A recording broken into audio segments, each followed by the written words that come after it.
एक दिन में 4 मौत 5 मौत कि आखिर कानून से और डर क्यों लोगों का खत्म होता जा रहा है। नमस्कार, आप देख रहे हैं न्यूज फॉर नेशन और मैं स्वाति पांडे आपके साथ। जाप सुप्रीमो पप्पू यादव आज मधेपुरा पहुंचते हैं, जहां एक परिवार से मिलते हैं। दरअसल एक परिवार अपराधियों ने मधेपुरा में एक ही परिवार के 3 लोगों को गोली मारकर उनकी हत्या कर दी थी। पति पत्नी और पुत्री समेत 3 लोगों की हत्या हुई, जिसमें अब मधेपुरा पहुंचते हैं जाप सुप्रीमो पप्पू यादव। पूरे शोक संतप्त परिवार से उन्होंने मुलाकात की।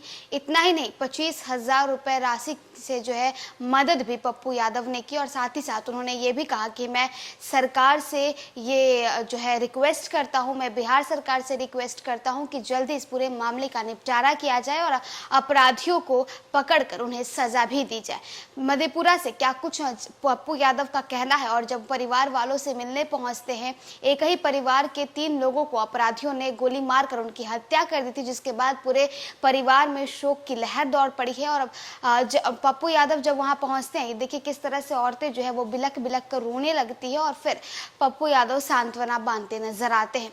फिर 25,000 रुपए की राशि से मदद भी करते हैं। और बिहार सरकार से क्या कुछ मांग पप्पू यादव ने किया है वो सुनवाते हैं आपको। केस नहीं किया।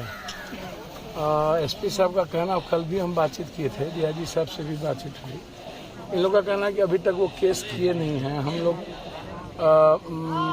घटना का जो अंजाम है और जो सही तथ्य है उस पर हम लोग पहुंच गए हैं। कई लोगों की गिरफ्तारी हुई, जिसको हम लोग उसमें इसलिए अभी तक हम लोग ओपन नहीं कर रहे हैं कि इससे क्या होगा, जो जांच का रास्ता है हो सकता है कल प्रभावित हो जाए क्योंकि उन लोगों ने मोबाइल भी ले लिया, कई सारी चीज़ जो यहाँ साक्ष्य उन लोगों ने छोड़ा नहीं। तो अब है कि इन लोगों को तुरंत पहले केस करना चाहिए, जिन पर इनको शक है या जिनको लगता है कि इसने मारा, इनको केस करना चाहिए ताकि अविलंब कार्रवाई हो। एक अच्छे परिवार से थे, इस इलाके में अच्छी जमींदारी भी थी, और जिस तरह की घटना घट रही है, मैं बार बार कहता हूँ, एक दिन में 4 मौत 5 मौत कि आखिर कानून से और डर क्यों लोगों का खत्म होता जा रहा है। लोगों के भीतर भय का वातावरण नहीं है। पटना में कभी किसी को, कमिश्नर की पत्नी को मार दिए जाते हैं, कभी किसी को मार दिया जाता है।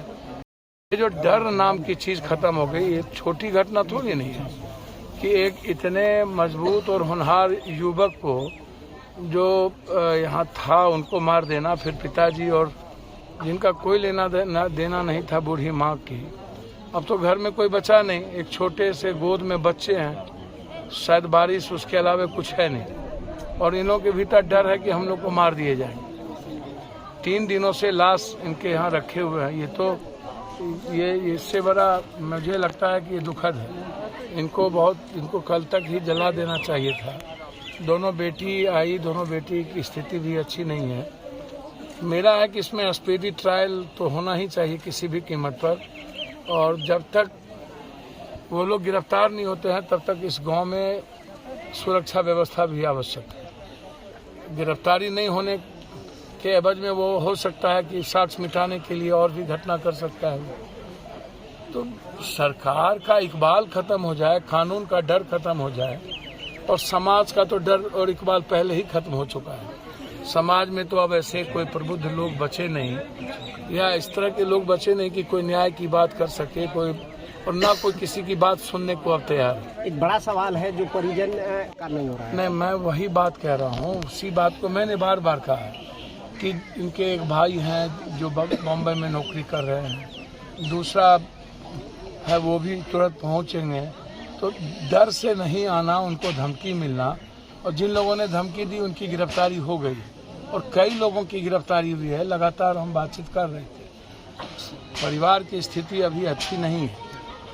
एक अच्छे परिवार के बावजूद भी इस हालात में जाकर के गार्ड की नौकरी करना, मजदूरी करना, ये इससे बड़ा तो दुखद कुछ नहीं है। लेकिन उसके बाद पारिवारिक विवाद में यदि इस तरह होते रहा तब तो गांव का गांव, शहर का शहर, परिवार का परिवार खत्म हो जाएगा। और जिन लोगों ने विवाद किया उनको लगता ही नहीं है कि उनको भीतर कोई भय था कि हमको सजा होगी या फांसी होगा या हमारे पास क्या बचेगा। तो इसीलिए मुझे इसी बात की गहरी चिंता, मुझे मौत हो गई, इस परिवार में अब कुछ नहीं बचा। सवाल ये है कि सरकार का इकबाल क्यों खत्म होता जाए। सवाल ये है कि कानून का डर लोगों के भीतर खत्म बिहार में क्यों होता जाए। ये मैं बार बार कहता हूँ, अभी फिर दूसरे हत्या में मैं जा रहा हूँ। लगातार मौत मौत मौत मौत मौत। हम आम आदमी की सुरक्षा नहीं कर पाएंगे, आम आदमी के लिए जीने के तरीके हमारे नहीं होंगे। हम तो सरकार से इस परिवार के लिए 20 लाख रुपये कम से कम मुआवजा की हम मांग करते हैं। इसकी पूरी सुरक्षा, SIT जांच के साथ साथ जो लोग इसमें इन्वॉल्व हैं वही लोग इसमें फंसे और उसकी तुरंत स्पीडी ट्रायल करके उसको फांसी की सजा दी जाए।